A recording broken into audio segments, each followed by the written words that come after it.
الحمد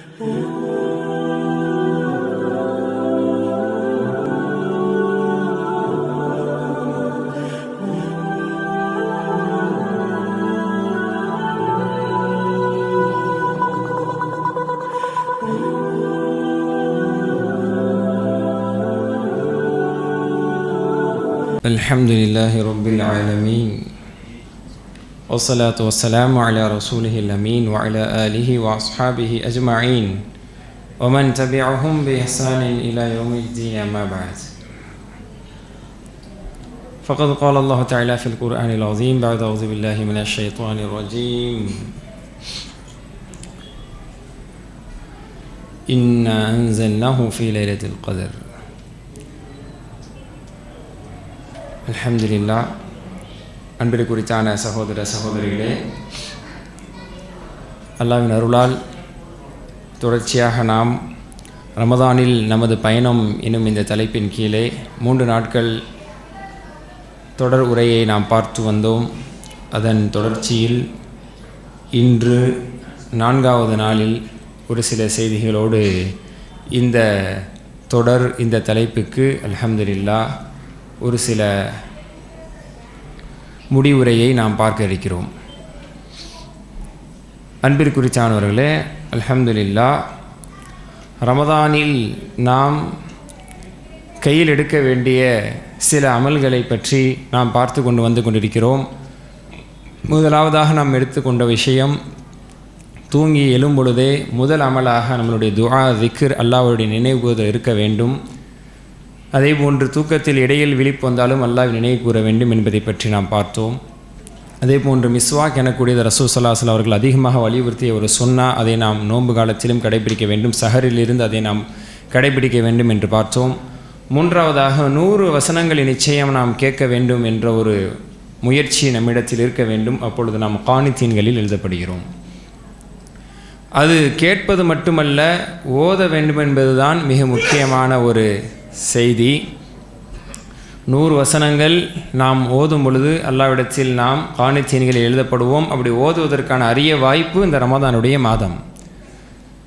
மாஷா அல்லாஹ், குர்ஆனுக்கு மிகப்பெரிய ஒரு பங்களிப்பை ரமதானில் நாம் தர வேண்டும் என்பதை தான் அடுத்த நாட்களிலே மிக முக்கியமான செய்தியாக பார்த்தோம். நேற்று அதன் தொடர்ச்சியில் சூரத்துல் முல்க் எனக்கூடிய ஒரு அத்தியாயம் மட்டுமே எப்படிப்பட்ட ஒரு பெரும் பங்கை பெற்றிருக்கிறது, பெரும் சிறப்பை அது பெற்றிருக்கிறது. அதன் மூலமாக ஒரு மனிதர் கபர் வேதனையிலிருந்து இன்ஷா அல்லாஹ் பாதுகாக்கப்படுவார் என்ற நபி ஸல்லல்லாஹு அலைஹி வஸல்லம் அவருடைய வாக்குறுதியை நாம் பார்த்தோம். ஒவ்வொரு நாளும் இரவில் நாம் கடைபிடிக்க வேண்டிய ஒரு அத்தியாயம் 29வது ஜுஸுவில் 67வது அத்தியாயமாக இடம்பெற்றிருக்கிறது. 30 வசனங்கள் கொண்டது, 2½ பக்கம். இதை ஒவ்வொரு நாள் இரவிலும் நாம் தூங்குவதற்கு முன்பாக ஓத வேண்டும் என்பதை பற்றி நாம் நேற்று ஒரு முடிவும் ஒரு உறுதியும் எடுத்திருந்தோம். அல்ஹம்துலில்லாஹ். அந்த சூராவுக்கு ஒரு சிறப்பு பெயர் சஹாபாக்களிடத்தில் அறியப்பட்டதாக இருந்தது. என்ன பேர்? மானியா. மாஷா அல்லாஹ். அதுக்கு என்ன அர்த்தம்? தடுக்கக்கூடியது, டிஃபெண்டர். மாஷா அல்லாஹ். Defending the punishment of grave, defender of punishment of grave. இந்த கபூர் வேதனையை தடுக்கக்கூடிய தடுப்பு என்பது சூரத்துல் முல்க்.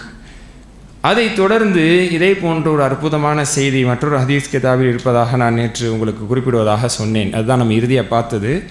அது முஸ்லீமில் பதிவானதாக நினைவில் இருப்பதாக சொன்னேன். சஹி முஸ்லீமில் இல்லை, அஹ்மத் எனக்கூடிய ஹதீஸ் நூலிலும் இப்னு மாஜாவிலும் ஹைசமியிலும் இது இடம்பெற்றிருக்கிறது. ஈவன் இப்னு கஸீர் ரஹிமஹுல்லாஹ் அவர்களும் இதை தன்னுடைய தஃப்சீரிலே இடம்பெற செய்திருக்கிறார்கள். ஷேக் அல்பானி ரஹிமஹுல்லாஹ் அவர்கள் அஸ்ஸில்சிலத்து ஸஹீஹா, ஆதரவுபூர்வமான ஹதீஸ் நூற்கள் எனக்கூடிய தனது ஹதீஸ் கிரந்தத்தில் இந்த ஹதீஸை இடம்பெற செஞ்சிருக்கிறாங்க.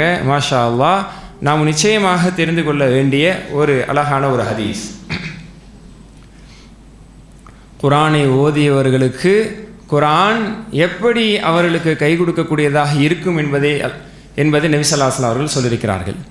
நம்ம நேற்றே சொல்லும் பொழுது சூரத்துல் முல்க் கபர் வேதனை தலை வழியாக, கால் வழியாக, வயிறு வழியாக எந்த பக்கம் சுற்றிட்டு வந்தாலும் உனக்கு இந்த பக்கம் வழி இல்லை, போயிட்டே இருக்கலான்னு சொல்லி சூரத்துல் முல்க் நின்று பேசும் அப்படின்னு நம்ம சொன்னோம். அது நம்மளுக்கு ஆச்சரியமாக இருக்கலாம், சூரத்துல் முல்க் எப்படி பேசும் அப்படின்னு சொல்லி.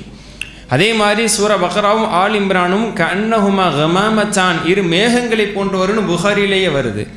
அதே போன்று பறவை கூட்டங்களாக வரும் என்றும் இது போன்ற ஹதீஸ் நூற்களில் வருது.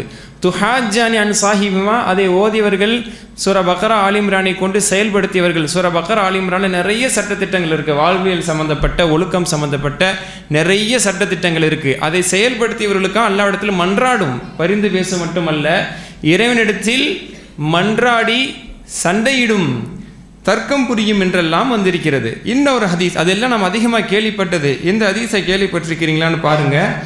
அஹ்மதிலும் இப்னு மாஜாவிலும் இடம்பெற்றிருக்கக்கூடிய ஆதாரபூர்வமான ஒரு செய்தி. புரைதா ரலியல்லாஹு அன்ஹு இந்த ஹதீஸை சொல்கிறாங்க.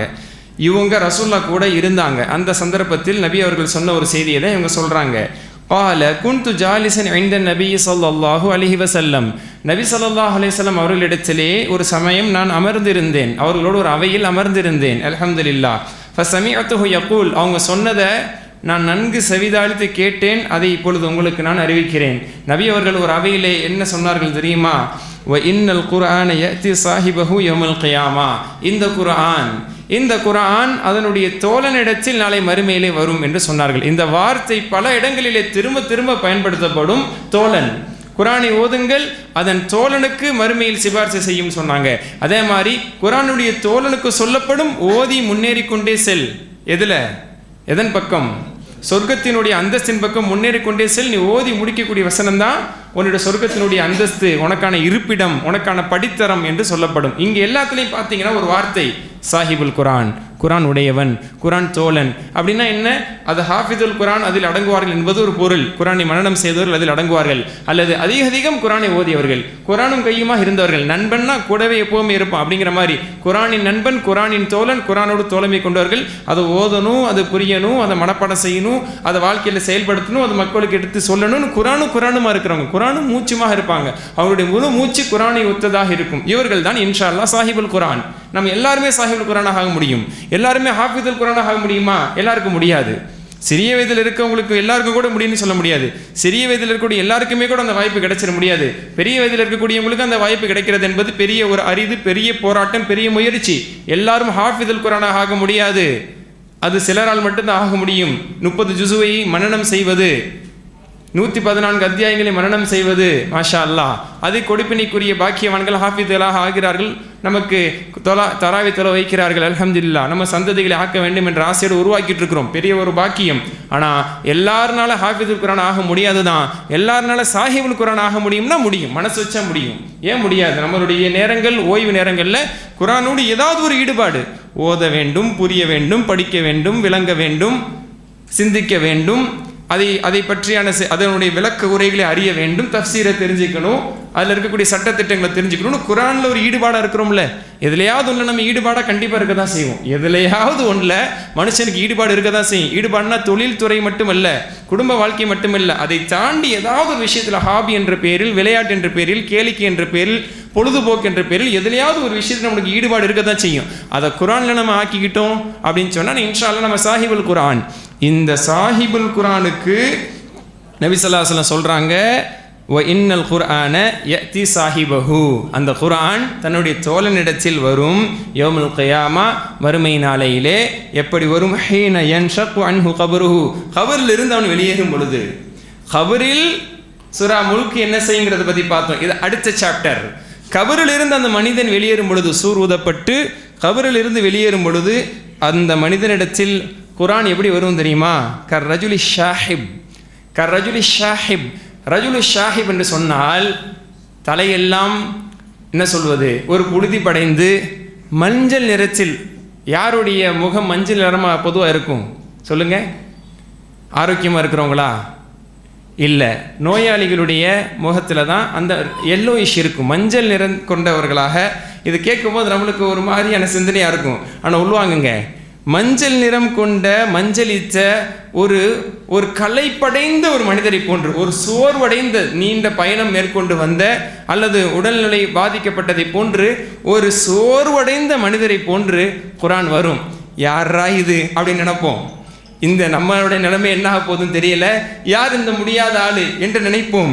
அந்த சந்தர்ப்பத்திலே ஃபயகூலு லஹு, வந்து அந்த மனிதர் கேட்பார் அப்படின்னு ரசூலுல்லாஹ் சொல்கிறாங்க. திரும்ப திரும்ப சொல்கிறேன், இது முழுக்க ஆதாரபூர்வமான, சந்தேகத்துக்கு இடமில்லாத ஒரு ஆத்தென்டிகேட்டட் ஹதீஸ். ஃபயகூலு லஹு ஹல் தாரிஃபுனி, என்ன உனக்கு தெரியுதா, கேன் யூ ரெக்கக்னைஸ் மீ, என்ன உனக்கு தெரியுதா அப்படின்னு சொல்லி வந்த அந்த மனிதர் கேட்பார். அந்த யார்கிட்ட? குர்ஆன் அதிகத்தையும் ஓதி வந்தவர்கிட்ட. ஃபயகூலு மா அரிஃபுக, யாருன்னே தெரியலை, உன்னை யாருன்னே எனக்கு தெரியலை என்று அவர் சொல்லும் பொழுது ஃபயகூல், அது அந்த மனிதர் பதில் சொல்லுவார், அன சாஹிபுகல் குர்ஆன், உனது தோழனாகிய குர்ஆன் நான் தான். ரசூலுல்லாஹ் சொன்னாங்களே, நீ உலகத்தில் வாழும் பொழுது சாஹிபுல் குர்ஆன் சாஹிபுல் குர்ஆன் சொல்லி குர்ஆனுடைய தோழன் நான் தான், உன்னுடைய தோழனாகிய குர்ஆன்.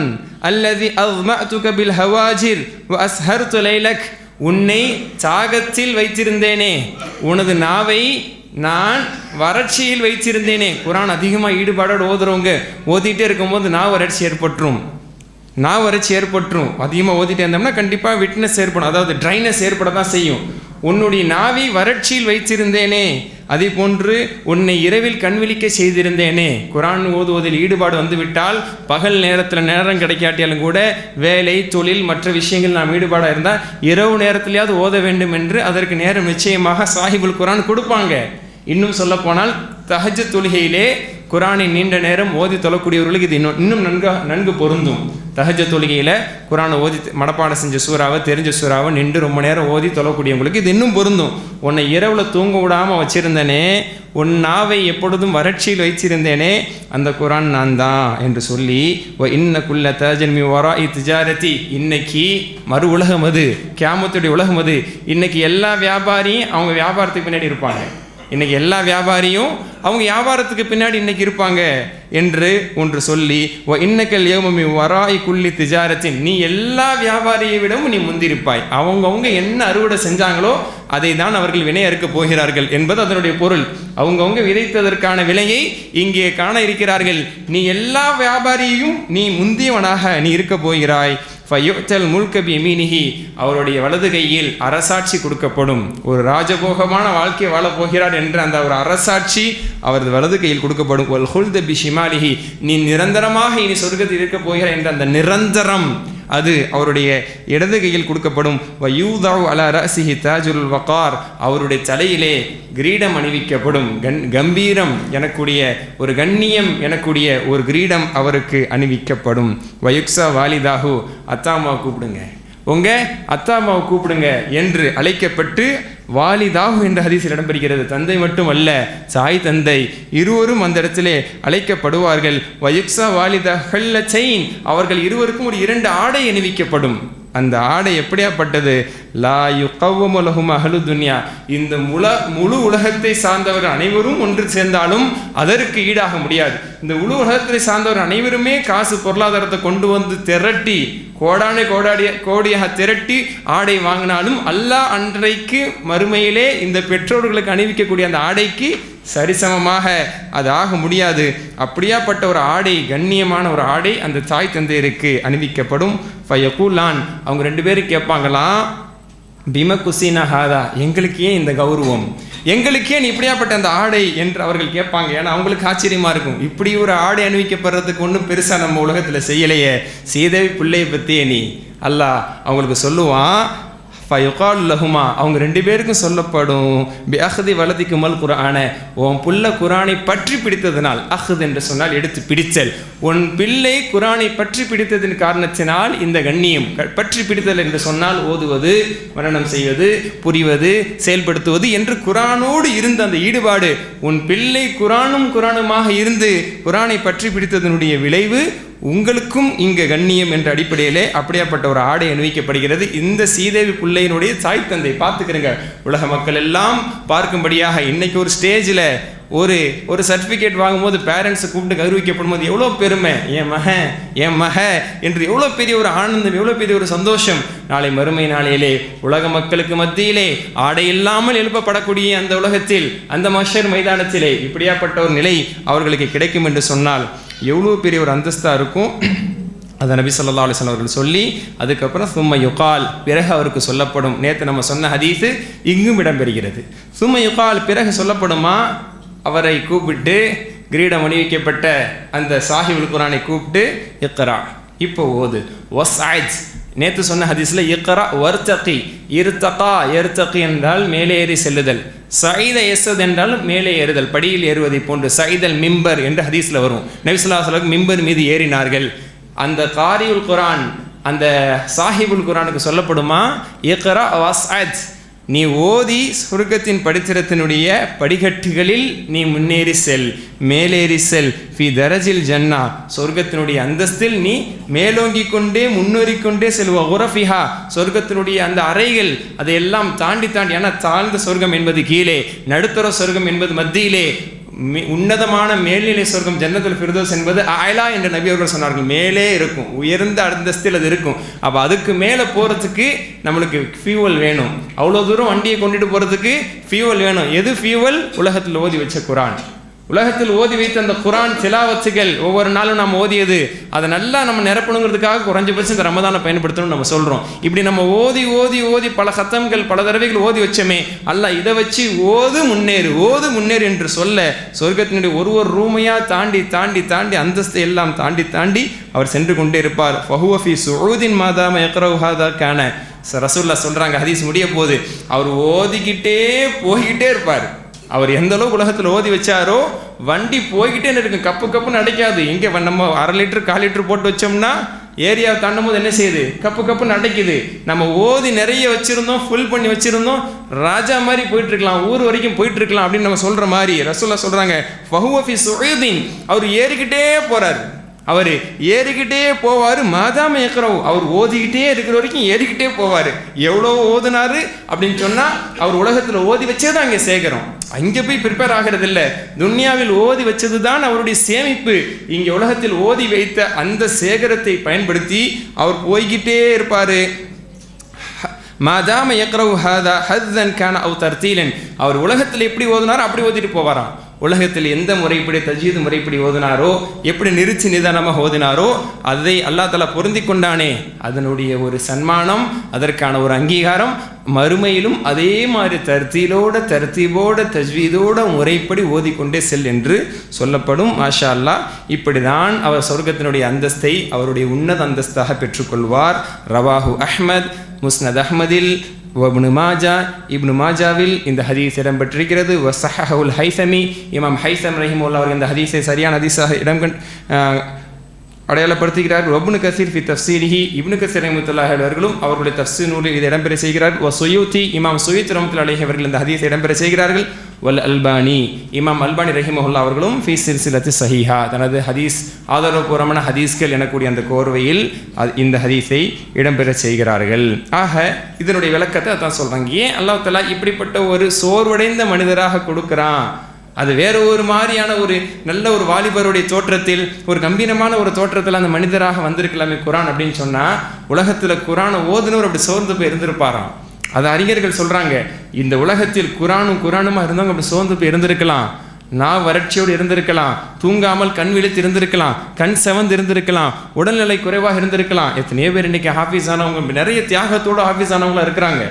குரானை ஓதி முடிக்கணும், உணவு ஒத்துக்கலை, சூழ்நிலை ஒத்துக்கலை, அந்த கிளைமேட் ஒத்துக்கலை, நான் ஹாஃபீஸ் ஆகணுங்கிற முழுமையான மூச்சோடு, உடம்பு போனாலும் ஆரோக்கியம் போனாலும் நான் ஹாஃபீஸாக ஆகணும், நான் ஆலிமா ஆகணும்னு சொல்லி எவ்வளோ தியாகம் செஞ்சவங்க உலகத்தில் உடல் ஆரோக்கியத்தை இழந்தவர்கள், உடல் நலத்தை இழந்தவர்கள்லாம் இருக்கிறாங்க, உலக சோகபோகத்தை இழந்தவங்களாம் இருக்கிறாங்க. அப்படி உலகத்தில் நீ எப்படி கஷ்டப்பட்டு வேதனைப்பட்டு நீ பார்ப்பதற்கு ஒரு பரிதாப நிலையில் இருந்தாயோ, அதே நிலையில் அல்லாஹ் தஆலா அந்த குரானை கொண்டு வந்து முதல்ல அது ஒரு இதாக காட்டுறான்.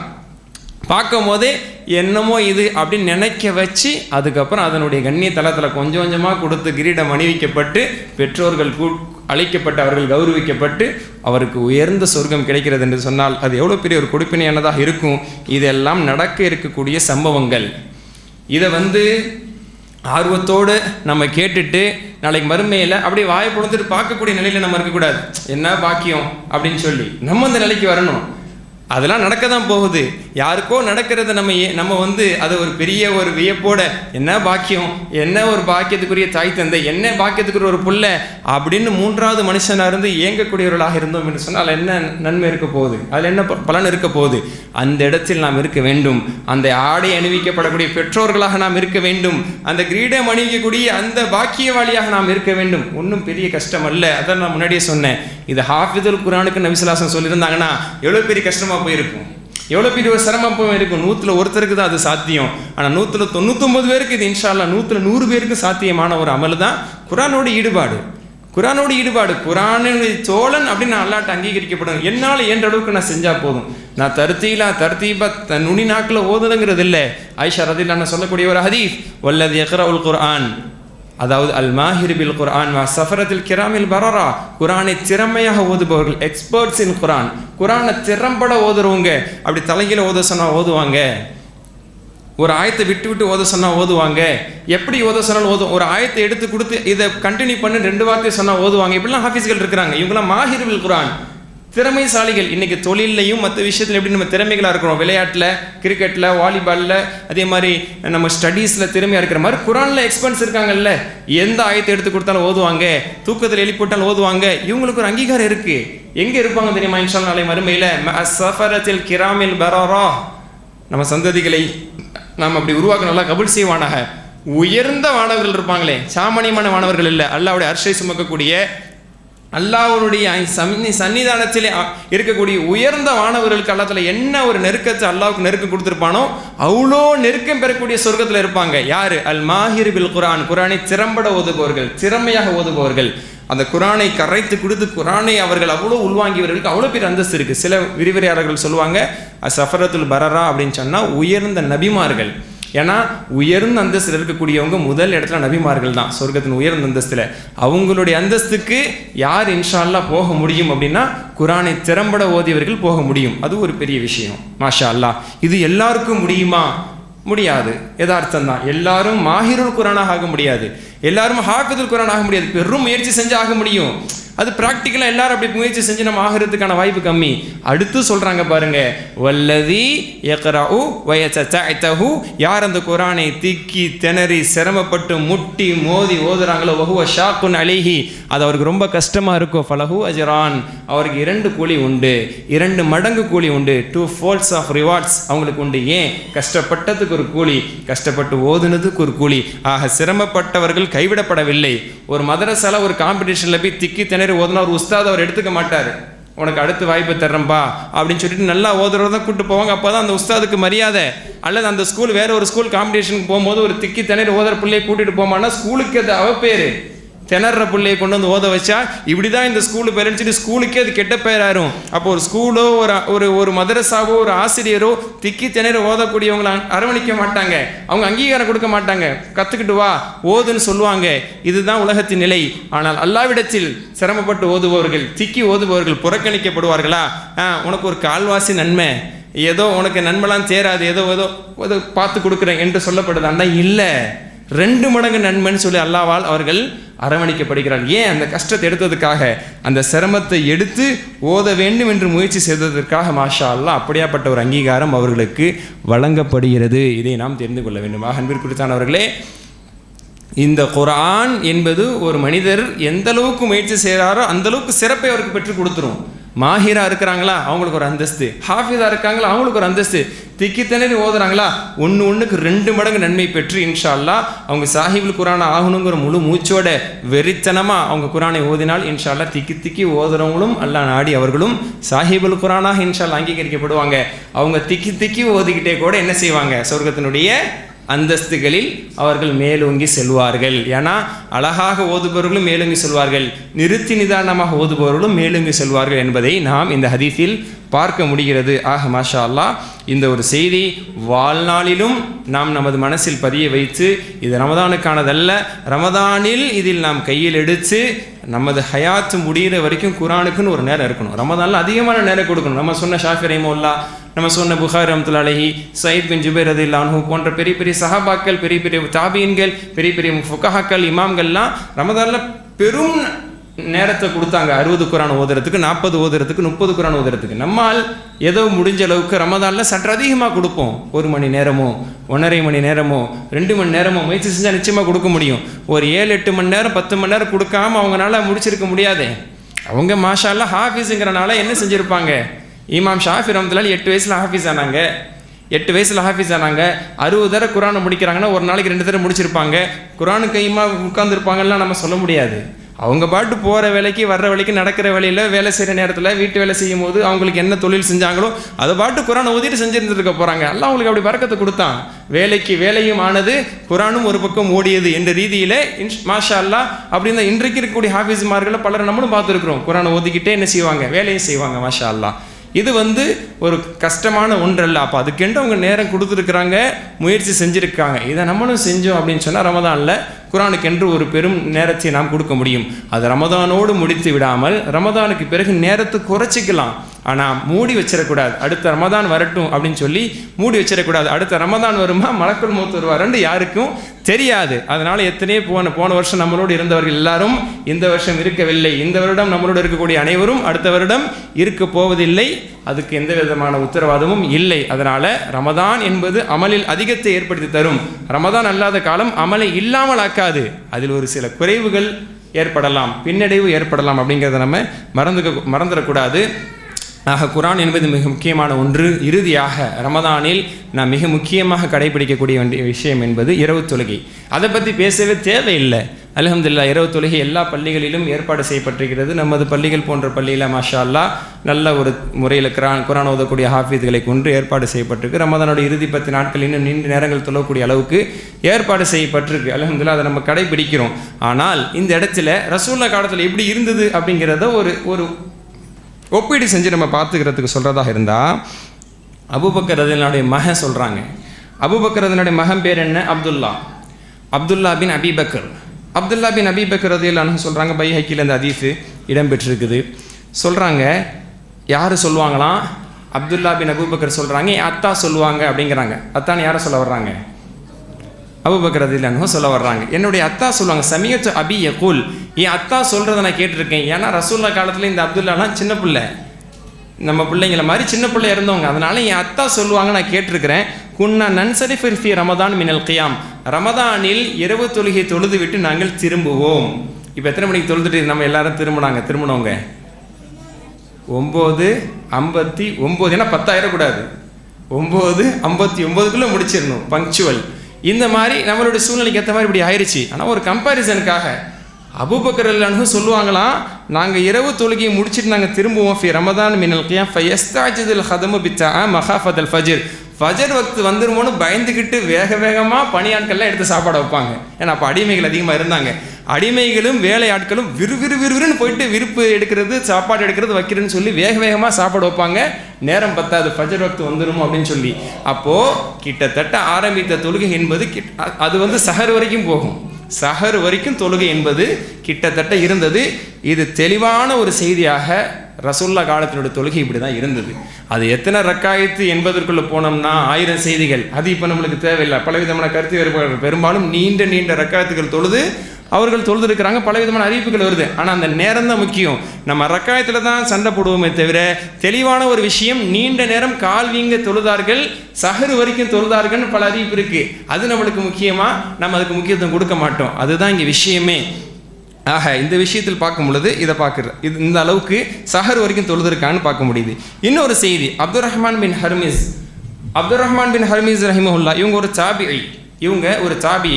யார்கிட்டலாம் இவங்க மாஷா அல்லாஹ் பாடம் படிச்சிருக்கிறாங்க அப்படின்னு சொன்னால், அதாவது அபூ ஹுரைரா ரலியல்லாஹு அன்ஹு கிட்ட இவங்க குர்ஆன் ஓதி காமிச்சிருக்கிறாங்க. யார் இவங்க? அப்துல்லா பின், என்ன பேர் சொன்னேன்? அப்துர் ரஹ்மான் பின் ஹர்மீஸ் ரஹ்மத்துல்லாஹி அலைஹி. இவங்க ஒரு தாபிஈ. இவங்க முழு குர்ஆனை அபூ ஹுரைரா ரலியல்லாஹு அன்ஹு கிட்ட ஓதி காமிச்சிருக்காங்களாம். அதே மாதிரி அப்துல்லா பின் அப்பாஸ் ரலியல்லாஹு அன்ஹு கிட்ட, அப்துல்லா பின் ஐயாஷ் ரஹிமஹுல்லாஹ் கிட்டலாம் இவங்க முழு குர்ஆனை ஓதி பாடம் கொடுத்துருக்குறாங்க. முழு குர்ஆனை அவர்களிடத்தில் ஒப்படைச்சிருக்கிறாங்க. அதே மாதிரி இவங்க கிட்ட மிகப்பெரிய காரிகள் எல்லாம், இந்த 10 காரி 7 காரியெல்லாம் கேள்விப்பட்டிருக்கோம்ல, 7 கிராத் 10 கிராத். அதில் முதல் இமாம் நாஃபி ரஹிமஹுல்லான்னு சொல்லுவாங்க. 7 காரி 10 காரி அப்படிங்கிறதுலாம் நம்ம கேள்விப்பட்டிருக்கோம்ல. 7 விதத்தில் இறங்கியது, 10 விதத்தில் இறங்கியது, அப்படி ஸ்டைல் மாறும். அதில் முதல் இமாம் இமாம் நாஃபி யார்கிட்ட படித்தாங்கன்னா இவங்க கிட்ட தான் படித்தாங்க. யார்கிட்ட? அப்துர் ரஹ்மான் பின் ஹர்மீஸ். இவங்க இந்த செய்தி அறிவிக்கிறாங்க. எதுக்காக சொல்கிறேன்? இந்த அப்துர் ரஹ்மான் பின் ஹர்மீஸ் ரஹிமஹுல்லாஹ் சொல்கிறாங்க, கேனல் குர்ரா யகூமுன பி சூரத்துல் பக்ரா ஃபி 8 ரக்காஅத்தின்.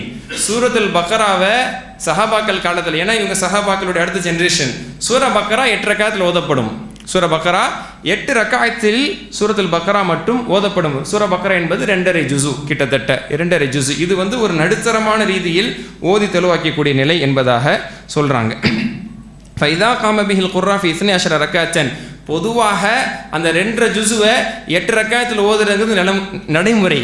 ஆனால் சில நேரங்களில் ஃபைதா காம பிஹில் குர்ரா தொலை வைக்கக்கூடிய இமாம்கள் ஃபி 12 ரக்காத்தன் 12 ரக்காயத்தில் சூரத்துல் பக்ராவை அவர்கள் ஓதினால், 8 ரக்காயத்தில் முடிக்காமல் 12 ரக்காயத்தில் அவர்கள் ஓதினால் ரஅன்னாஸ் அன்னஹு கத் ஹுஃபிஃப அன்ஹும், மக்கள் நினைப்பாங்க ரொம்ப இன்னைக்கு லேசாக்கப்பட்டுருச்சு, 12 ரக்காயத்து வரைக்கும் சூரா பக்ரா என்பது நீட்டிக்கப்பட்டு விட்டது என்று அவர்கள் இது லேசாக்கப்பட்டு விட்டதாக அவர்கள் கருதுவார்கள். இப்படி தான் ரசூல்லா காலத்து அடுத்த இந்த காலத்துலலாம் ஓதப்பட்டு வந்தது. இன்னைக்கு ஒரு ஜுசுவை நம்ம ஒரு நாளைக்கு ஓதுறதுங்கிறது அதிகமாக தான் இருக்குது. அது எல்லா பள்ளிகள்லையுமே ஒரு ஜுசு ஓதப்படுது, சில பள்ளிகளில் ஒரு 1.25 ஜுசு ஓதப்படுது, அடித்து வேகமாக ஒரு நவத்திடுறாங்க. இப்படி தான் ஓதப்படுதே தவிர சஹாபாக்கள் காலத்தில் குர்ஆன் ஓதிய தோரணை என்பது ஓதுனா எழுத்து எண்ணிரலாம். அல்ஹம்துலில்லாஹி ரப்பில் ஆலமீன் அர்-ரஹ்மானிர் ரஹீம், இப்படி 8 எழுத்து இருந்துச்சு, இதில் 5 எழுத்து இருந்துச்சு, அப்படி என்ற மாதிரி இருக்கும் ரசூலுல்லாஹ் ஓதியது, சஹாபாக்கள் ஓதியது. இப்படி ஓதி 8 ரக்காயத்தில் 2 ஜுசு சூரா பக்ரா ஓதுனாங்க அப்படின்னு சொன்னால் அதுக்கு எவ்வளோ நேரம் எடுத்திருக்கும். அதனால தான் இந்த அளவுக்கு அவர்கள் நீட்டி தொழுவிக்கப்பட்டது என்பது சஹர நேரம். ஏன்னா ருக்கு என்ன செய்வாங்க, ரொம்ப நேரம் செய்வாங்க, சஜிதா என்ன செய்வாங்க, ரொம்ப நேரம் செய்வாங்க. இப்படி தொழுவிக்கும் போதே அது 8 11 சில ரிவாயத்தின் அடிப்படையில் 13 எத்தனை ரக்காயத்தாக இருந்தாலும் அது கிட்டத்தட்ட சஹர் நேரத்தை தட்டி ஃபஜர் நேரத்துக்கு நெருக்கமான அளவுக்கு அது ஆகிவிடுகிறது என்பதை பார்க்க முடிகிறது. இதுவெல்லாம் சஹாபாக்கள் இடத்தில் இருந்த தொழுகையினுடைய முறை. ரசூலுல்லாஹ் இப்படி தான் நீண்ட நேரம் நின்று தொழு வச்சு ஒரு வழிமுறையை காமிச்சாங்க. ஆயிஷா நாட்ட கேட்கும்போது என்ன சொன்னாங்க, நபி ஸல்லல்லாஹு அலைஹி வஸல்லம் தொழுகையினுடைய நீளத்தை பற்றி, அகலத்தை பற்றி, அழகை பற்றி கேட்காதீங்க, அப்படி நின்று தொழுவாங்க.